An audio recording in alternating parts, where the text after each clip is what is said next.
प्राचीन काल में हिंदुस्तान के मध्य में एक विशाल और समृद्ध साम्राज्य था जिसका नाम था सूर्यवंश। इस साम्राज्य की राजधानी चंद्रपुर सुनहरे महलों, चमचमाते मंदिरों और हरे भरे बगीचों से सजी थी। यहाँ के राजा महाराज विक्रमादित्य अपनी बुद्धिमानी और न्यायप्रियता के लिए प्रसिद्ध थे। उनकी रानी सावित्री सुंदरता और दयालुता की मिसाल थी। राजा रानी को 3 बेटों का आशीर्वाद प्राप्त था।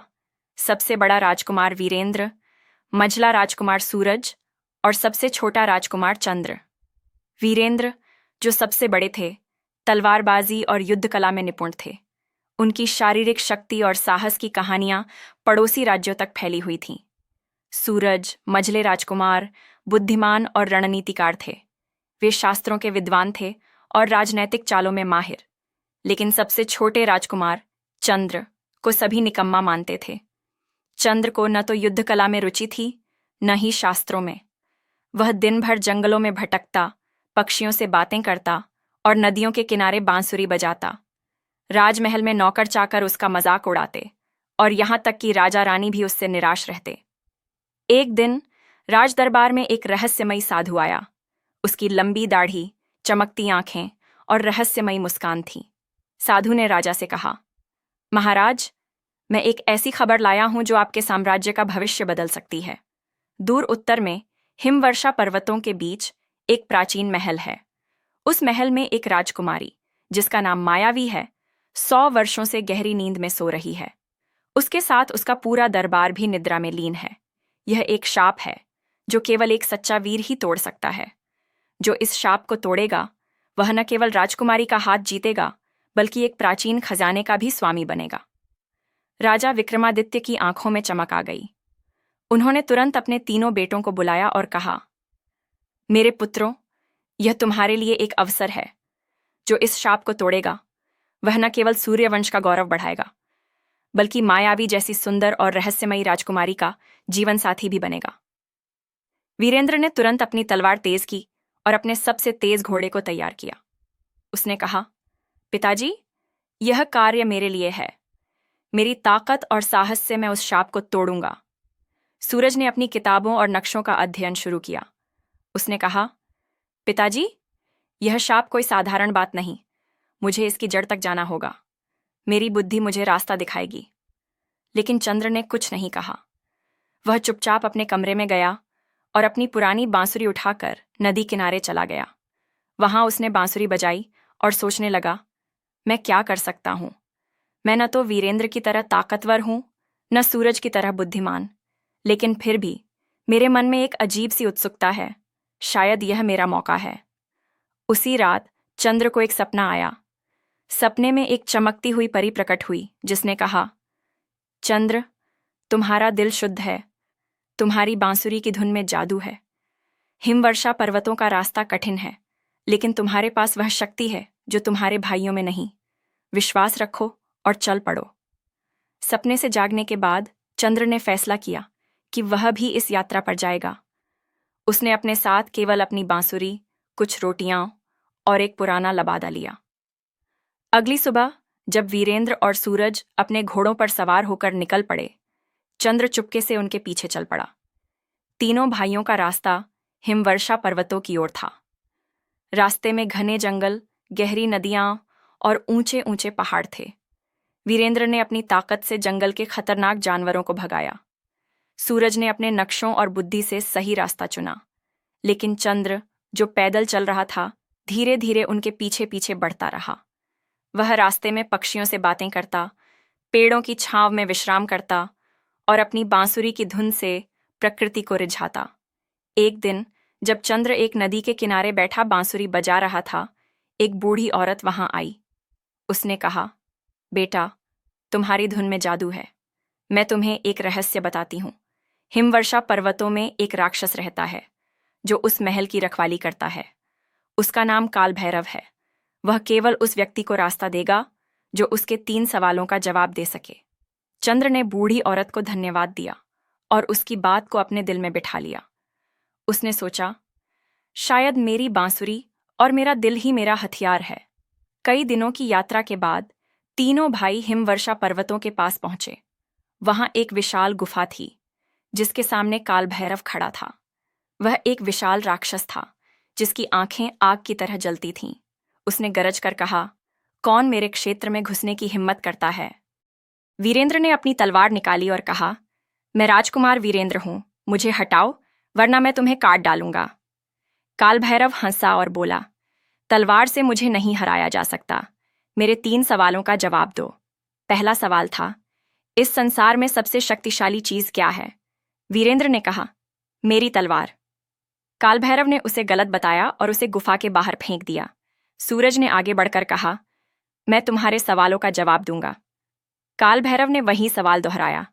सूरज ने कहा, बुद्धि। काल भैरव ने फिर हंसकर कहा, गलत, और सूरज को भी बाहर फेंक दिया। अब चंद्र की बारी थी। वह डरते डरते काल भैरव के सामने गया। राक्षस ने वही सवाल पूछा। चंद्र ने अपनी बांसुरी निकाली और एक मधुर धुन बजाई। फिर बोला, इस संसार में सबसे शक्तिशाली चीज है प्रेम। प्रेम से पहाड़ हिलते हैं और शाप टूटते हैं। काल भैरव की आंखों में एक चमक आई। उसने कहा, तुमने सही जवाब दिया, लेकिन अभी 2 सवाल और बाकी हैं। हिमवर्षा पर्वतों की ठंडी हवाएं गुफा के बाहर बह रही थीं। काल भैरव, विशाल राक्षस, अपनी अग्निमयी आंखों से चंद्र को घूर रहा था। उसकी गर्जन से पर्वत कांप रहे थे। चंद्र, जिसे सभी निकम्मा मानते थे, अपने छोटे से कद और साधारण लबादे में राक्षस के सामने खड़ा था। उसकी बांसुरी उसकी कमर में खोंसी हुई थी और उसका दिल तेजी से धड़क रहा था। फिर भी उसने हिम्मत नहीं हारी। काल भैरव ने पहला सवाल पूछा था और चंद्र का जवाब प्रेम सही निकला। अब दूसरा सवाल सामने था। काल भैरव ने अपनी भारी आवाज में कहा, छोटे राजकुमार, तुमने पहला सवाल पार कर लिया, लेकिन मेरे सवाल और कठिन होंगे। मेरा दूसरा सवाल है, इस संसार में सबसे कीमती चीज क्या है जो न तो खरीदी जा सकती है न चुराई जा सकती है? चंद्र ने एक गहरी सांस ली। उसने अपनी आंखें बंद की और अपने मन में उस बूढ़ी औरत की बात को याद किया जो उसे नदी किनारे मिली थी। उसने सोचा, काल भैरव के सवालों में छल है, जवाब साधारण नहीं हो सकता। उसने अपनी बांसुरी निकाली और एक मधुर धुन बजाई। धुन इतनी सुरीली थी कि गुफा के बाहर खड़े वीरेंद्र और सूरज, जो अभी भी अपनी हार से हैरान थे, स्तब्ध रह गए। यहां तक कि काल भैरव की आंखों में भी एक क्षण के लिए कोमलता झलकी। चंद्र ने धुन बंद की और कहा, सबसे कीमती चीज है समय। समय न तो खरीदा जा सकता है न चुराया जा सकता है। यह सभी को बराबर मिलता है और इसे कोई रोक नहीं सकता। काल भैरव ने एक गहरी हंसी हंसी, जिससे गुफा की दीवारें हिल गईं। तुमने फिर सही जवाब दिया छोटे राजकुमार, लेकिन मेरा तीसरा सवाल सबसे कठिन है। सुनो, वह क्या है जो एक बार खो जाने पर कभी वापस नहीं आता, फिर भी उसे हर पल जिया जा सकता है? चंद्र के माथे पर पसीना छलक आया। यह सवाल पहले 2 से कहीं अधिक जटिल था। उसने अपने भाइयों की ओर देखा जो गुफा के बाहर निराश खड़े थे। वीरेंद्र अपनी तलवार को गुस्से में जमीन पर पटक रहा था और सूरज अपनी किताबों में जवाब ढूंढने की कोशिश कर रहा था। चंद्र ने फिर अपनी बांसुरी उठाई और एक ऐसी धुन बजाई जो दुख और आशा का मिश्रण थी। धुन सुनकर गुफा में एक अजीब सी शांति छा गई। उसने कहा, वह है यादें। एक बार जो पल बीत जाता है वह कभी लौटकर नहीं आता, लेकिन उसकी यादें हमेशा हमारे साथ रहती हैं और हम उन्हें हर पल जी सकते हैं। काल भैरव ने एक लंबा मौन धारण किया। फिर उसने कहा, तुमने मेरे 3 सवालों के सही जवाब दिए। तुम मेरे क्षेत्र से गुजर सकते हो, लेकिन सावधान छोटे राजकुमार, हिमवर्षा पर्वतों का रास्ता खतरों से भरा है। काल भैरव ने गुफा का रास्ता खोल दिया। चंद्र ने अपने भाइयों को बुलाया, लेकिन काल भैरव ने कहा, नहीं, केवल वही आगे जा सकता है जिसने मेरे सवालों का जवाब दिया। तुम दोनों को वापस लौटना होगा। वीरेंद्र और सूरज ने गुस्से में चंद्र को देखा। वीरेंद्र ने कहा, तू एक निकम्मा इस राक्षस को हरा देगा? यह असंभव है। सूरज ने भी तंज कसा, तुझे तो किताबों का एक अक्षर भी नहीं पता। तू राजकुमारी तक कैसे पहुंचेगा? लेकिन चंद्र ने चुपचाप सिर झुकाया और गुफा में प्रवेश कर गया। गुफा के अंदर एक संकरा रास्ता था जो हिमवर्षा पर्वतों की गहराइयों में जाता था। रास्ता बर्फ से ढका था और हवाएं इतनी ठंडी थीं कि चंद्र का लबादा भी उसे गर्म रखने में असमर्थ था। लेकिन उसने हार नहीं मानी। वह अपनी बांसुरी बजाता रहा और उसकी धुन से आसपास का माहौल शांत होता गया। रास्ते में उसे कई जंगली जानवर मिले, भेड़िए, भालू और यहाँ तक कि एक विशाल हिमबाघ। लेकिन जैसे ही चंद्र अपनी बांसुरी बजाता, जानवर शांत होकर चले जाते। कई दिनों तक चलने के बाद चंद्र एक घने जंगल में पहुंचा जो हिमवर्षा पर्वतों के तल पर था। यह जंगल इतना घना था कि सूरज की किरणें भी जमीन तक नहीं पहुंचती थीं। वहां उसे एक छोटी सी कुटिया दिखी।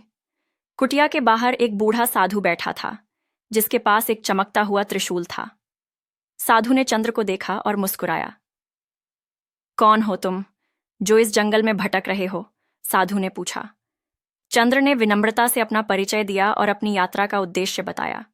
साधु ने कहा, तुम्हारा दिल साफ है राजकुमार, लेकिन मायावी राजकुमारी तक पहुंचना आसान नहीं। उस महल को एक शक्तिशाली जादू ने घेर रखा है। केवल वही उस तक पहुंच सकता है जिसके पास सच्चाई, धैर्य और प्रेम है। साधु ने चंद्र को एक छोटा सा ताबीज दिया और कहा, यह ताबीज तुम्हें जादुई बाधाओं से बचाएगा, लेकिन याद रखो, तुम्हें अपने भाइयों का भी ख्याल रखना होगा। वे तुम्हारे पीछे आ रहे हैं और उनका गुस्सा तुम्हारे लिए खतरा बन सकता है।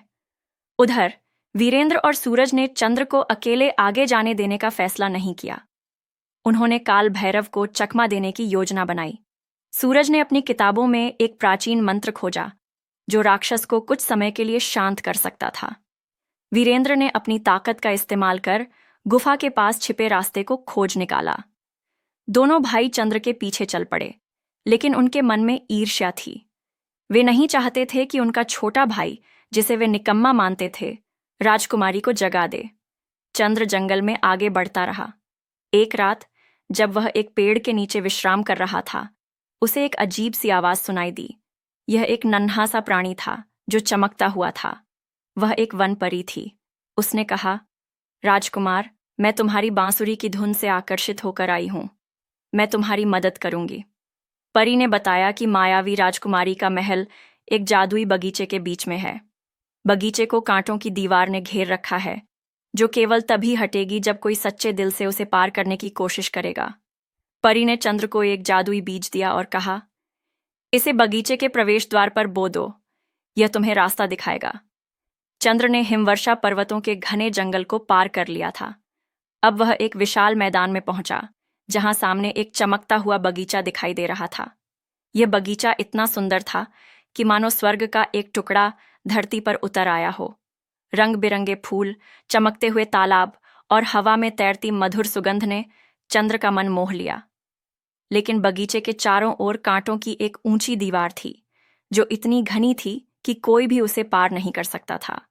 यह वही जादुई बगीचा था जिसके बारे में वनपरी ने बताया था, और इसके बीच में मायावी राजकुमारी का महल था।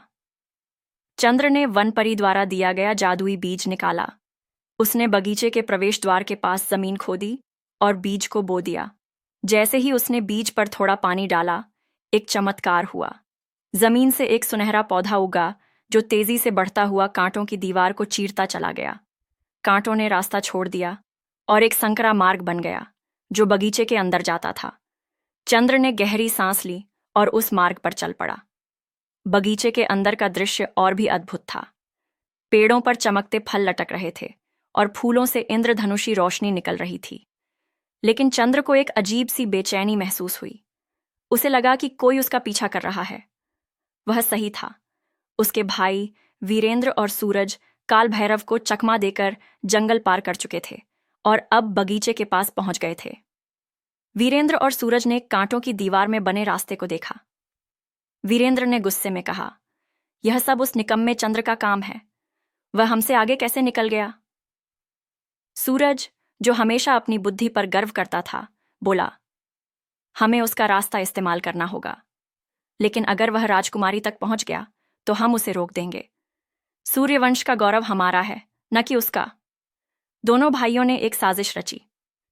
वे चंद्र को महल तक पहुंचने देंगे, लेकिन जैसे ही वह शाप तोड़ेगा, वे उसका श्रेय छीन लेंगे। सूरज ने अपनी किताब से एक जादुई मंत्र निकाला जो उन्हें चंद्र के करीब ले जाएगा, बिना उसकी नजर में आए। वीरेंद्र ने अपनी तलवार तेज की और कहा, अगर वह रास्ते में आया तो मैं उसे सबक सिखाऊंगा। चंद्र बगीचे के बीच में पहुंचा, जहां एक प्राचीन फव्वारा था। फव्वारे के पास एक पत्थर की शिला पर कुछ शब्द खुदी हुई थीं। चंद्र ने पढ़ा, जो सच्चे दिल से आएगा वह इस बगीचे का रहस्य खोलेगा। 3 द्वार हैं और केवल एक सही है। गलत द्वार मृत्यु की ओर ले जाता है। फव्वारे के सामने 3 सुनहरे द्वार थे। प्रत्येक द्वार पर एक प्रतीक था। पहला द्वार तलवार का, दूसरा किताब का और तीसरा एक फूल का। चंद्र ने सोचा, तलवार वीरेंद्र की तरह शक्ति का प्रतीक है। उसने मालिका की ओर देखा और कहा, मैं तैयार हूं, लेकिन पहले मुझे राजकुमारी तक पहुंचने दो। मालिका ने सिर हिलाया और धीरे धीरे हवा में गायब हो गई। महल का द्वार अपने आप खुल गया। चंद्र ने एक गहरी सांस ली और अंदर कदम रखा। उसके पीछे वीरेंद्र और सूरज चुपके से रास्ता तलाश रहे थे। उनकी ईर्ष्या अब और गहरी हो चुकी थी।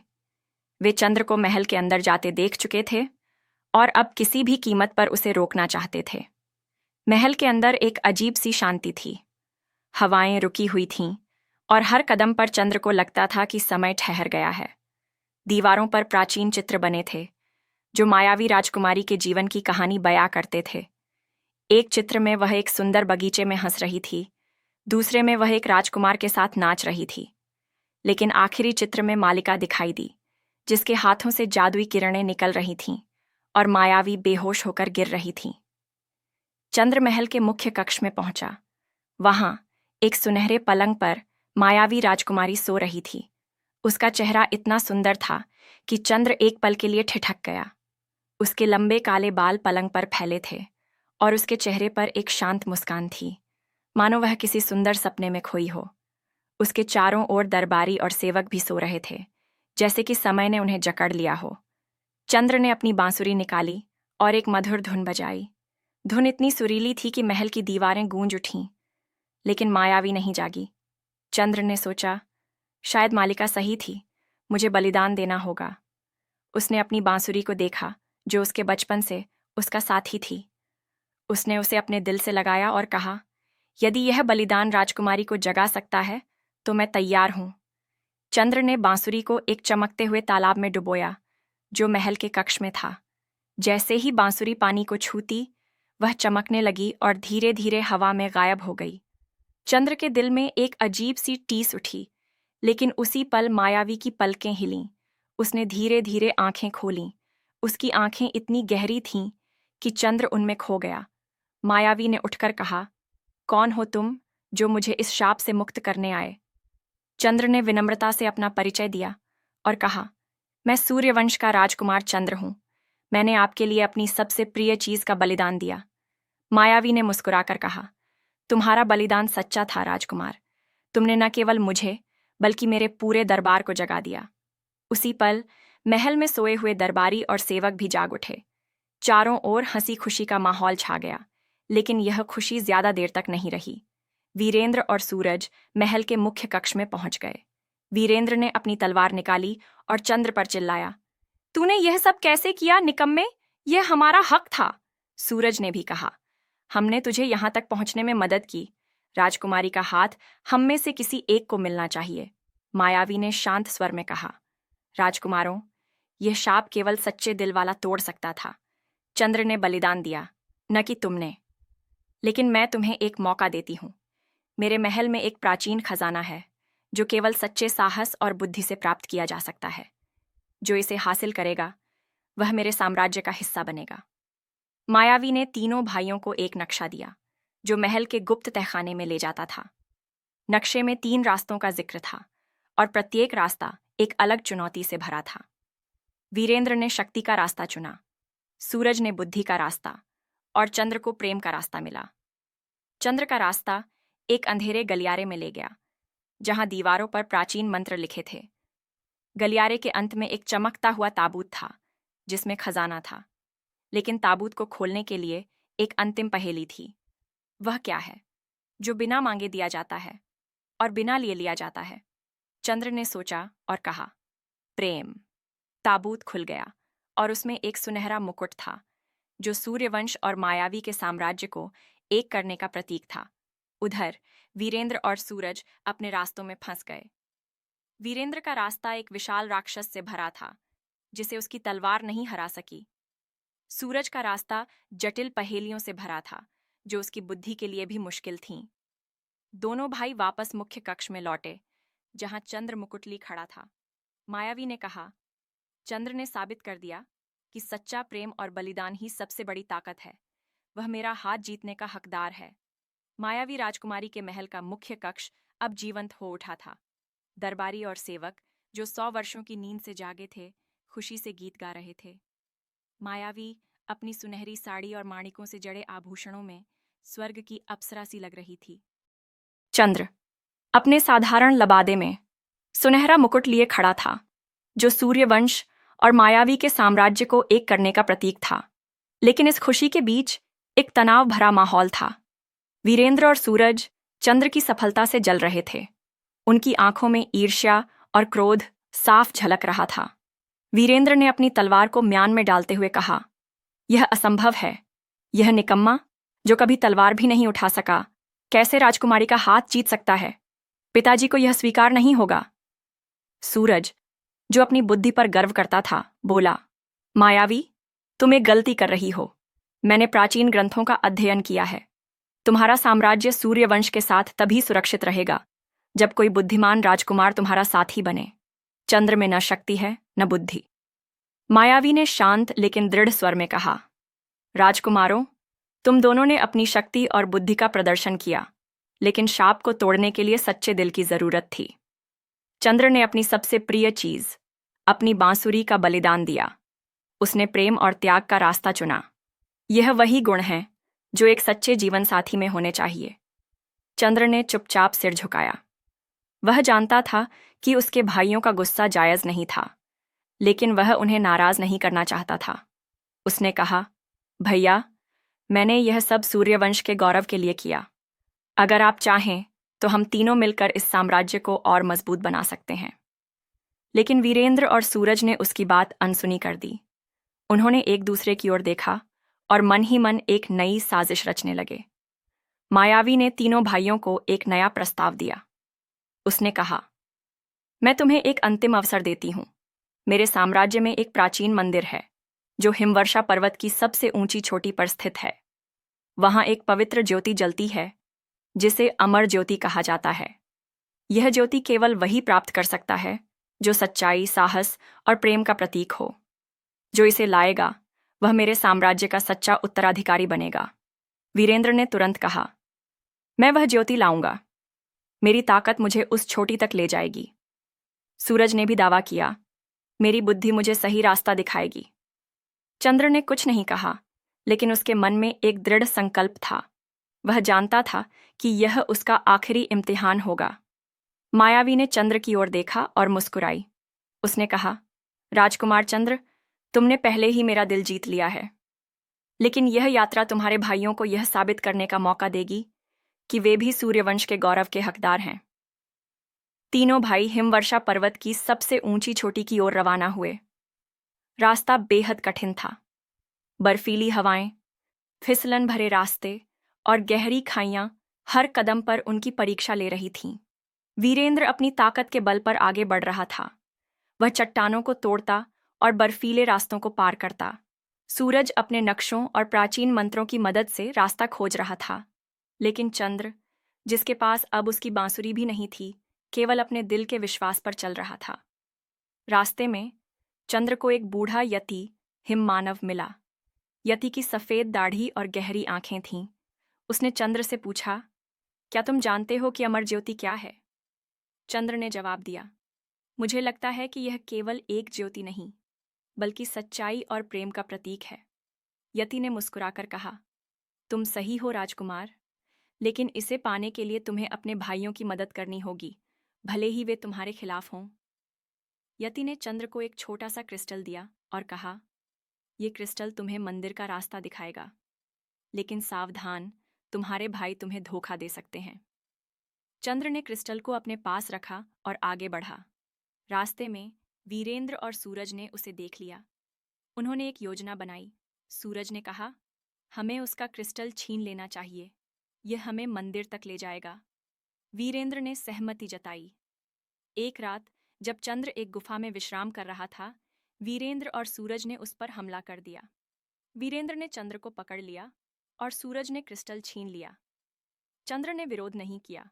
उसने शांत स्वर में कहा, भैया, अगर यह क्रिस्टल आपको ज्योति तक ले जा सकता है तो इसे ले लो, लेकिन याद रखो, अमर ज्योति केवल सच्चे दिल से प्राप्त की जा सकती है। वीरेंद्र और सूरज ने उसका मजाक उड़ाया और उसे गुफा में बंद कर दिया। वे क्रिस्टल लेकर मंदिर की ओर चल पड़े। गुफा में बंद चंद्र ने हार नहीं मानी। उसने साधु द्वारा दिए गए ताबीज को छुआ और मन ही मन प्रार्थना की। तभी गुफा में एक चमकती हुई वन परी प्रकट हुई। उसने कहा, चंद्र, तुम्हारा दिल अभी भी शुद्ध है, मैं तुम्हें गुफा से निकालूंगी। परी ने अपनी जादुई शक्ति से गुफा का दरवाजा खोल दिया। चंद्र ने फिर से छोटी की ओर यात्रा शुरू की। रास्ते में उसे एक घायल हिम तेंदुआ मिला। चंद्र ने अपनी कमीज का एक हिस्सा फाड़कर तेंदुए के घाव को बांधा। तेंदुआ, जो जादुई प्राणी था, ने उसकी मदद के बदले उसे अपनी पीठ पर बिठाकर चोटी तक पहुंचा दिया। हिमवर्षा पर्वत की सबसे ऊंची चोटी पर प्राचीन मंदिर था। मंदिर की दीवारें बर्फ और हीरों से बनी थीं और इसके बीच में अमर ज्योति जल रही थी। वीरेंद्र और सूरज पहले ही वहां पहुंच चुके थे, लेकिन ज्योति को छूने की उनकी हर कोशिश नाकाम हो रही थी। जैसे ही वे ज्योति के करीब जाते, एक अदृश्य दीवार उन्हें रोक देती। चंद्र मंदिर में प्रवेश किया। उसने देखा कि ज्योति के चारों ओर एक शिलालेख था। अमर ज्योति केवल उसका है जो अपने अहंकार का त्याग कर दे। चंद्र ने अपने भाइयों की ओर देखा और कहा, भैया, हमें एक दूसरे के खिलाफ नहीं, बल्कि एक साथ काम करना होगा। वीरेंद्र और सूरज ने उसकी बात को अनसुना कर दिया, लेकिन चंद्र ने अपने दिल से एक प्रार्थना की और ज्योति की ओर बढ़ा। उसने कहा, मैं अपने अहंकार का त्याग करता हूं। मैं केवल मायावी और सूर्यवंश के लिए यह ज्योति चाहता हूं। जैसे ही उसने ये शब्द कहे, ज्योति ने चमकना शुरू किया और उसके हाथों में आ गई। हिमवर्षा पर्वत की सबसे ऊंची चोटी पर स्थित प्राचीन मंदिर में अमर ज्योति की रोशनी चारों ओर फैल रही थी। चंद्र, जिसे सभी निकम्मा मानते थे, अब अपने हाथों में उस पवित्र ज्योति को थामे खड़ा था। ज्योति की गर्माहट उसके दिल को छू रही थी और उसकी चमक इतनी तेज थी कि मंदिर की बर्फीली दीवारें भी सुनहरी हो उठी थीं। वीरेंद्र और सूरज, जो ज्योति को पाने में असफल रहे थे, चंद्र को हैरानी और क्रोध से देख रहे थे। वीरेंद्र ने अपनी तलवार जमीन पर पटकी और चिल्लाया, यह कैसे संभव है? मैंने अपनी ताकत से हर बाधा पार की, फिर भी यह ज्योति तुझे मिली। सूरज, जो अपनी बुद्धि पर गर्व करता था, बोला, मैंने हर मंत्र और पहेली का अध्ययन किया, फिर भी तू मुझसे आगे कैसे निकल गया? चंद्र ने शांत स्वर में कहा, भैया, यह ज्योति न तो ताकत से मिलती है न बुद्धि से। इसे पाने के लिए अहंकार का त्याग करना पड़ता है।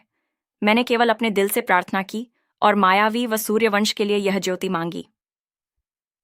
मंदिर में एक अजीब सी शांति छा गई। ज्योति की रोशनी ने वीरेंद्र और सूरज के चेहरों पर एक नरम चमक डाली और उनके दिल में कुछ हलचल हुई, लेकिन उनकी ईर्ष्या अभी पूरी तरह खत्म नहीं हुई थी। चंद्र ने ज्योति को एक जादुई कटोरे में रखा, जो मंदिर में ही रखा था। उसने अपने भाइयों से कहा, चलो, हमें मायावी के पास वापस लौटना होगा। यह ज्योति हमारे साम्राज्य को एक करेगी। वीरेंद्र और सूरज ने अनमने मन से उसका साथ दिया, लेकिन उनके मन में अभी भी एक साजिश पनप रही थी। वापसी का रास्ता उतना ही कठिन था। बर्फीली हवाएं और फिसलन भरे रास्ते अब और खतरनाक लग रहे थे। चंद्र ज्योति को सावधानी से थामे चल रहा था, जबकि वीरेंद्र और सूरज उसे थोड़ा पीछे थे। एक रात, जब वे एक बर्फीली गुफा में रुके, वीरेंद्र ने सूरज से चुपके से कहा, हम चंद्र को ज्योति नहीं ले जाने देंगे। यह हमारा हक है। सूरज ने अपनी किताब से एक प्राचीन मंत्र निकाला, जो ज्योति को चुराने में उनकी मदद कर सकता था। उन्होंने फैसला किया कि वे चंद्र को बेहोश करके ज्योति छीन लेंगे और मायावी को बताएंगे कि यह उनकी उपलब्धि है। उसी रात, जब चंद्र गहरी नींद में था, सूरज ने मंत्र पढ़ा, जिससे एक नीली धुंध गुफा में फैल गई। यह धुंध चंद्र को गहरी नींद में डालने वाली थी, लेकिन तभी वह जादुई क्रिस्टल जो यति ने चंद्र को दिया था, चमकने लगा। क्रिस्टल की रोशनी ने धुंध को हटा दिया और चंद्र जाग गया। उसने अपने भाइयों को देखा, जो ज्योति के पास खड़े थे। चंद्र ने दुखी स्वर में कहा, भैया, आप दोनों मेरे बड़े भाई हैं। मैंने कभी आपका अहित नहीं चाहा, फिर आप मुझे धोखा क्यों दे रहे हैं? वीरेंद्र और सूरज एक पल के लिए शर्मिंदगी महसूस करने लगे, लेकिन वीरेंद्र ने गुस्से में कहा, तूने हमारा अपमान किया है चंद्र, यह ज्योति हमारी होनी चाहिए थी। सूरज ने भी कहा, तूने हमारी मेहनत को बेकार कर दिया। तभी गुफा में एक चमकती हुई आकृति प्रकट हुई। यह वही वनपरी थी जो चंद्र को पहले मिली थी। उसने गरज कर कहा, वीरेंद्र और सूरज, तुमने अपने छोटे भाई के प्रति ईर्ष्या और विश्वासघात का रास्ता चुना। अमर ज्योति केवल सच्चे दिल वाले के पास रह सकती है। अगर तुमने इसे छुआ तो यह तुम्हें भस्म कर देगी। परी की बात सुनकर वीरेंद्र और सूरज डर गए। उन्होंने ज्योति को छूने की हिम्मत नहीं की और चुपचाप पीछे हट गए। चंद्र अपने भाइयों के साथ मायावी के महल में वापस लौटा। जब वह मुख्य कक्ष में पहुंचा तो मायावी ने ज्योति को देखा और उसकी आंखें चमक उठीं। उसने कहा, राजकुमार चंद्र, तुमने साबित कर दिया कि तुम न केवल सच्चे दिल वाले हो बल्कि सूर्यवंश के सच्चे उत्तराधिकारी भी हो। मायावी ने ज्योति को एक प्राचीन वेदी पर रखा, जहां वह और भी तेज चमकने लगी। उसकी रोशनी ने महल को एक स्वप्नलोक में बदल दिया। दरबारी और सेवक खुशी से नाचने लगे। मायावी ने चंद्र का हाथ थामा और कहा, तुमने मेरा दिल जीत लिया है चंद्र। मैं तुम्हारे साथ सूर्यवंश और मेरे साम्राज्य को एक करने के लिए तैयार हूं। वीरेंद्र और सूरज, जो अब तक चुप थे, आगे आए। वीरेंद्र ने सिर झुकाकर कहा, चंद्र, मैंने तुझे गलत समझा। मेरी ताकत मेरे अहंकार में बदल गई थी। मुझे माफ कर दे। सूरज ने भी कहा, मेरी बुद्धि मेरी ईर्ष्या के सामने हार गई। तूने हमें सिखाया कि सच्चा बलिदान और प्रेम ही सबसे बड़ी ताकत है। चंद्र ने अपने भाइयों को गले लगाया और कहा, हम तीनों सूर्यवंश के पुत्र हैं। हमारा गौरव एक दूसरे के खिलाफ नहीं बल्कि एक साथ है। मायावी ने मुस्कुराकर कहा, वीरेंद्र और सूरज, तुम दोनों ने भी इस यात्रा में हिस्सा लिया। मैं तुम्हें अपने साम्राज्य में महत्वपूर्ण भूमिकाएं देती हूं। वीरेंद्र, तुम मेरी सेना के सेनापति बनोगे और सूरज, तुम मेरे सलाहकार। लेकिन चंद्र मेरे साथ मेरे साम्राज्य का शासक बनेगा। महल में चंद्र और मायावी के विवाह की तैयारियां शुरू हो गईं। मायावी के साम्राज्य और सूर्यवंश के बीच एक भव्य समारोह की योजना बनाई गई। हिमवर्षा पर्वतों से लेकर चंद्रपुर तक हर जगह उत्सव का माहौल था। लेकिन कहानी अभी खत्म नहीं हुई थी। मालिका, जादूगरनी का भूत, जो चंद्र के सच्चे दिल से प्रभावित होकर शाप को कमजोर कर चुकी थी, एक बार फिर प्रकट हुई। उसने कहा, चंद्र, तुमने मेरे शाप को तोड़ा, लेकिन मेरी आत्मा अभी भी अधूरी है। मेरी मुक्ति के लिए तुम्हें एक अंतिम कार्य करना होगा। मायावी के महल में उत्सव की तैयारियां अपने चरम पर थीं। अमर ज्योति की रोशनी ने महल को स्वर्णिम चमक से भर दिया था। चंद्र और मायावी का विवाह एक भव्य समारोह के रूप में होने वाला था, जिसमें सूर्यवंश और मायावी के साम्राज्य के लोग एक साथ शामिल होने वाले थे। हिमवर्षा पर्वतों की बर्फीली चोटियों से लेकर चंद्रपुर के सुनहरे महलों तक दीपों की रोशनी और मंगल गीतों की गूंज थी। लेकिन इस खुशी के माहौल में मालिका, जादूगरनी का भूत, फिर से प्रकट हुई। उसकी आंखों में अब क्रोध नहीं बल्कि एक गहरी उदासी थी। उसने चंद्र की ओर देखा और कहा, राजकुमार चंद्र, तुमने मेरे शाप को तोड़ा और मेरे दिल को छुआ, लेकिन मेरी आत्मा अभी भी इस धरती पर भटक रही है। मेरी मुक्ति के लिए तुम्हें एक अंतिम कार्य करना होगा। चंद्र ने पूछा, मालिका, बताओ, वह कार्य क्या है? मालिका ने गहरी सांस ली और कहा, 100 वर्ष पहले मैंने ईर्ष्या में मायावी को शाप दिया था, लेकिन मेरे इस कृत्य ने मेरी आत्मा को भी बंधन में डाल दिया।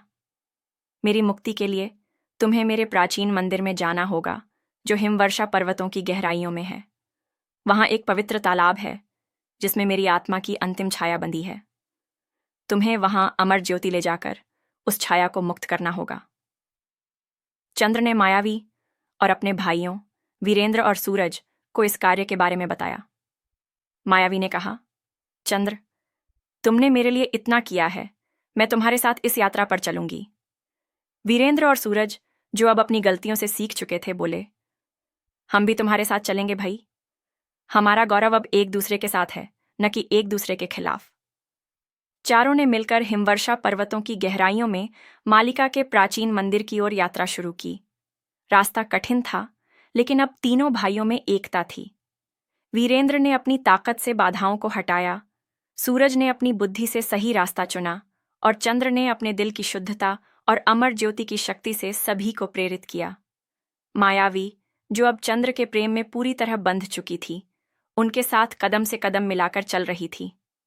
कई दिनों की यात्रा के बाद वे मालिका के प्राचीन मंदिर में पहुंचे। मंदिर की दीवारें काले पत्थरों से बनी थीं, जिन पर प्राचीन मंत्र और जादुई चित्र उकेरे गए थे। मंदिर के बीच में एक गहरा तालाब था, जिसका पानी इतना शांत था कि उसमें सितारों की छवि दिखाई देती थी। तालाब के किनारे एक शिलालेख था, जो सच्चे प्रेम और क्षमा के साथ आएगा, वही इस छाया को मुक्त करेगा। चंद्र ने अमर ज्योति को तालाब के ऊपर उठाया। ज्योति की रोशनी पानी में फैली और तालाब में मालिका की छाया प्रकट हुई। वह अब एक भयानक भूत नहीं, बल्कि एक दुखी आत्मा थी। उसने कहा, चंद्र, तुमने मेरे शाप को तोड़ा और तुम्हारे भाइयों ने अपने अहंकार का त्याग किया, लेकिन मेरी मुक्ति के लिए तुम्हें मुझे क्षमा करनी होगी। चंद्र ने मायावी की ओर देखा। मायावी ने आगे बढ़कर कहा, मालिका, तुमने मुझे 100 वर्षों तक सोने का शाप दिया, लेकिन मैं तुम्हें क्षमा करती हूं। तुम्हारा प्रेम सच्चा था, भले ही वह ईर्ष्या में बदल गया। वीरेंद्र और सूरज ने भी अपनी क्षमा व्यक्त की। चंद्र ने अमर ज्योति को तालाब में डुबोया और एक चमकदार रोशनी फैल गई। मालिका की छाया धीरे धीरे हवा में विलीन हो गई और एक मधुर आवाज गूंजी, धन्यवाद चंद्र, अब मैं मुक्त हूं। मालिका की मुक्ति के बाद चंद्र, मायावी, वीरेंद्र और सूरज चंद्रपुर लौटे। वहां एक भव्य विवाह समारोह का आयोजन हुआ। चंद्रपुर और मायावी के साम्राज्य के लोग एक साथ जश्न मना रहे थे। समारोह में वैदिक मंत्रों की गूंज थी और मंडप को फूलों और दीपों से सजाया गया था। चंद्र, जो कभी निकम्मा कहलाता था, अब सूर्यवंश का गौरव बन चुका था। मायावी अपनी सुनहरी साड़ी में चंद्र के बगल में खड़ी थी और दोनों की आंखों में एक दूसरे के लिए प्रेम झलक रहा था। वीरेंद्र को मायावी के साम्राज्य की सेना का सेनापति बनाया गया और सूरज को सलाहकार। दोनों भाइयों ने चंद्र को गले लगाया और कहा, तूने हमें सिखाया कि सच्चा गौरव प्रेम और एकता में है। विवाह के बाद चंद्र और मायावी ने दोनों साम्राज्यों को एक कर दिया। अमर ज्योति को एक नए मंदिर में स्थापित किया गया, जो सूर्यवंश और मायावी के साम्राज्य की एकता का प्रतीक था। चंद्रपुर में हर साल एक उत्सव मनाया जाने लगा, जिसमें चंद्र की बांसुरी की धुन की याद में गीत गाए जाते थे।